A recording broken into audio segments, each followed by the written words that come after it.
دیکھ کے ماننا نہ دیکھ کے ماننا کی بات آ گئی تو تھوڑا سا ہم کو 2 منٹ کا ٹائم دیجیے. اگر آپ بہت آتے ایمرجنسی میں تب دے دیجیے. آپ حضرت ابوبکر صدیق رضی اللہ تعالیٰ عنہ کا نام سنے ہوں گے. یہ صحابہ میں سب سے اعلیٰ مقام والے ہیں. صحابہ وہ مسلمان جو محمد صلی اللہ علیہ وسلم کے زمانے میں محمد صلی اللہ علیہ وسلم کے شانہ بشانہ کندھے سے کندھے ملا کے نمازیں ادا کرتے تھے.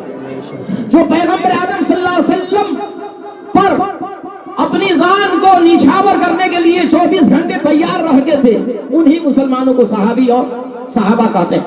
انہی صحابہ میں سے سب سے اعلیٰ مقام والے صحابی کا نام ہے حضرت ابوبکر. حضرت ابوبکر کی دختر نیک اختر حضرت ابوبکر صدیق رضی اللہ تعالیٰ عنہ کی شہزادی حضرت عائشہ صدیقہ رضی اللہ تعالیٰ عنہ محمد صلی اللہ علیہ وسلم کی عقد میں نکاح میں, یعنی رشتے میں حضرت ابوبکر سسر بھی ہوئے, دنیاوی رشتے میں حضرت ابوبکر سسر ہوئے, اور مذہبی رشتے میں حضرت ابوبکر امتی ہوئے. اس لیے کہ نبی ہے محمد صلی اللہ علیہ وسلم تو امتی ہے حضرت ابوبکر. حضرت ابوبکر کی برگاہ میں ابو جہل آ گیا. ابو جہل دشمن اسلام, دشمن قرآن, دشمن محمد رسول اللہ, دشمن خدا. ابو جہل کو تو سمجھانا نہیں ہے. ارے بھائی جو ابو جہل کو نہ سمجھے مسلمان وہ ابو جہل سے بھی بڑھ کر کے ابو جہل ہے. یہ تو آپ کو بڑا خراب لگا ہوگا. ارے ابو جہل کو نہ سمجھے گا کس کو سمجھے گا؟ 24 گھنٹہ محمد صلی اللہ علیہ وسلم کے پیچھے لگا رہتا تھا, اس کو جو نہ سمجھے گا کس کو سمجھے گا؟ ابو جہل آیا حضرت ابو بکر کی برگاہ میں اور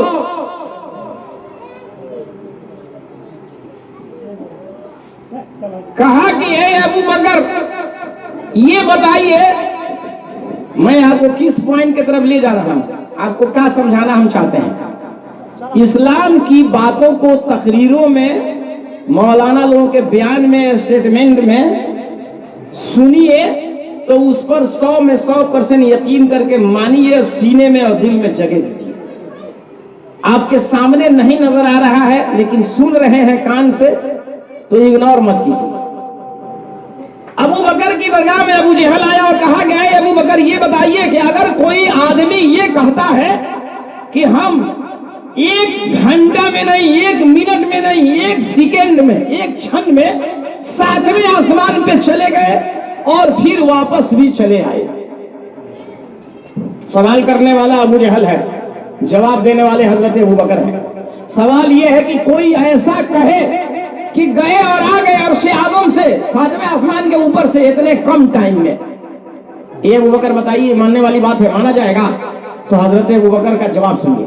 حضرت ابو بکر نے کہا کہ یہ ممکن ہی نہیں ہے, نہیں مانا جائے گا, ہرگز نہیں مانا جائے گا. سوال کیا, جواب مل گیا.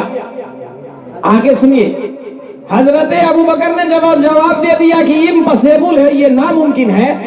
تب وہ ابو جہل کہتا ہے کہ اگر یہی بات محمد کہتے ہو تو, سمجھ میں آ رہی ہے بات, اگر یہی بات محمد کہتے ہو کہ 1 سیکنڈ میں گئے اور عرش اعظم 7ویں آسمان سے بھی اوپر چلے آئے, تو اس کے جواب میں حضرت ابو بکر نے کہا کہ اگر ان کی بات ہے تو اس میں جھوٹ کا کوئی شائبہ ہی نہیں ہے.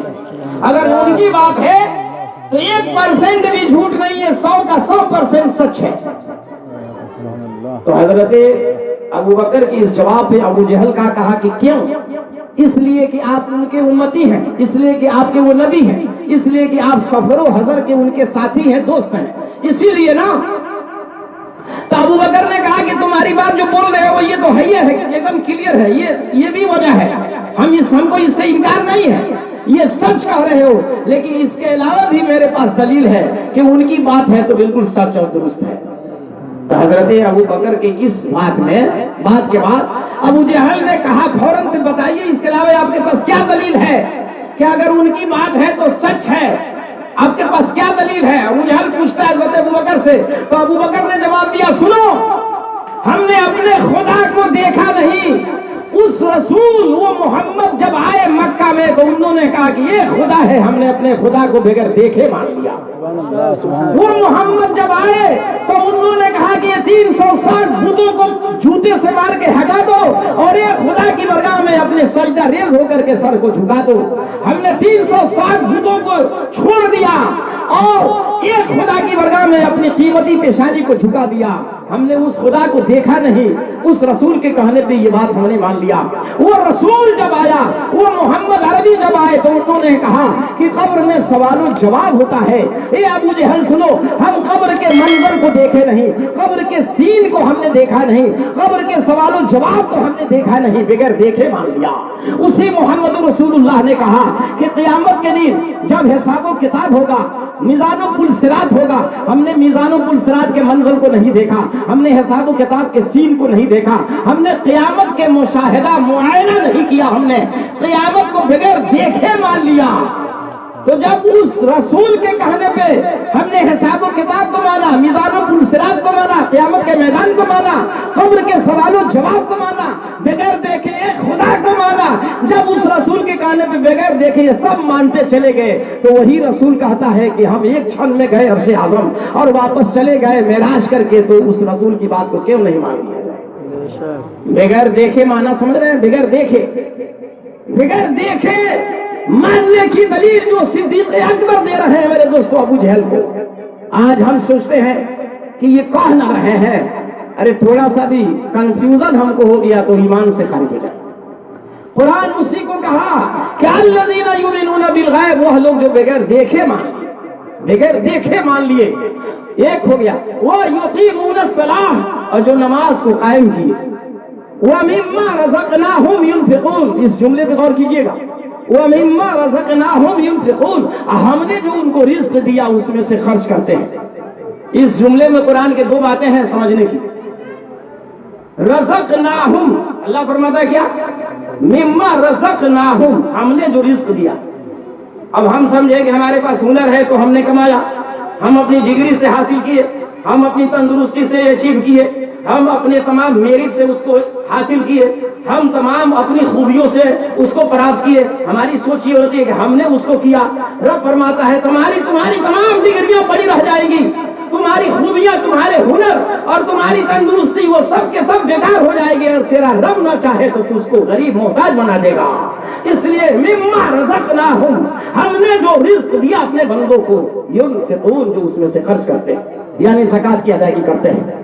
وہ دے تو دینے پہ آ جائے میرے دوستو, چھتر پھاڑ کر کے دے دے گا, اور لینے پہ آ جائے تو چمڑا اکھاڑ کر کے لے لیتا ہے. اس لیے اس کے دینے سے ملتا ہے, ہماری ایبلٹی سے نہیں ملتا, ہماری صلاحیت سے نہیں ملتا, ہماری خوبیوں سے کمالات سے نہیں ملتا. اس لیے اللہ نے فرمایا کہ یہ تین چیزیں جس کے اندر ہے, ایمان بالغیب, بغیر دیکھے مان لینا, بغیر دیکھے مان لیا جائے اسلام کے تمام رول ریگولیشن کو, اسلام کے تمام ضابطے کو, اسلام کے تمام آئین کو, اسلام مذہب کے تمام قانون کو بغیر دیکھے مان لیا جائے. ایک آئٹم نماز کی پابندی کر لیا جائے, دو آئٹم, اور زکات کی, ينفقون, خرچ کرتے مانے زکات نکالتے ہیں, زکات کی پابندی کر لیا جائے.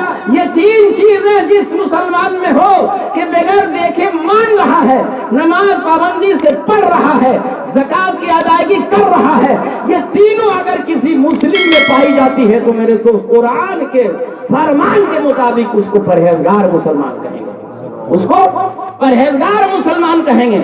اور آپ کہیں گے مولانا پرہیزگاری سے کیا ہوتا ہے؟ پرہیزگار کونوں سب سے بڑا یہی ہے.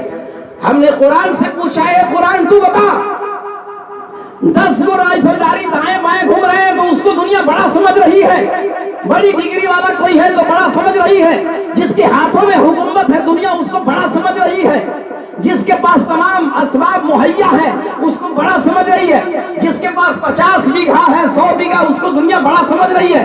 قرآن تو بتا کہ کیا یہ حقیقت میں ریئل میں یہی بڑے ہیں یا اس کے علاوہ بھی کوئی بڑا ہے؟ تو قرآن نے کہا کہ خدا کی قسم تم ان کو بھول جاؤ, یہ بڑے نہیں ہیں. بڑا کیا ہے, بڑا کون آدمی ہے؟ قرآن بتاتا ہے سنو, ان اکرمکم عند اللہ اتقاکم, تم میں کا سب سے بڑا آدمی وہ ہے جو سب سے زیادہ پرہیزگار ہے. تم میں کا سب سے بڑا وہ ہے جو سب سے زیادہ پرہیزگار ہے. آپ دیکھیں گے کہ جو پرہیزگار لوگ ہوتے ہیں دنیا میں ان کا کوئی دشمن نہیں ہوتا. دشمن تو اسی کے لوگ زیادہ ہوں جو تیز ہوتا ہے, جو زیادہ غلط ہوتا ہے اس کی دشمنی میں. اگر وہ بالکل ٹھیک ٹھاک ہے لیکن اس میں خوبیاں ہیں, کمالات ہیں, تو بغیر کھوجے دشمن 10-20 کو اس کا مل جائے. لیکن جو پرہیزگار ہوتا ہے, متقی ہوتا ہے, سیدھا ہوتا ہے, اس کے دشمن نہیں لوگ. تو یہ تمام بغیر دیکھے مان کر کے نماز کے قائم کر دینا, اور اس کے بعد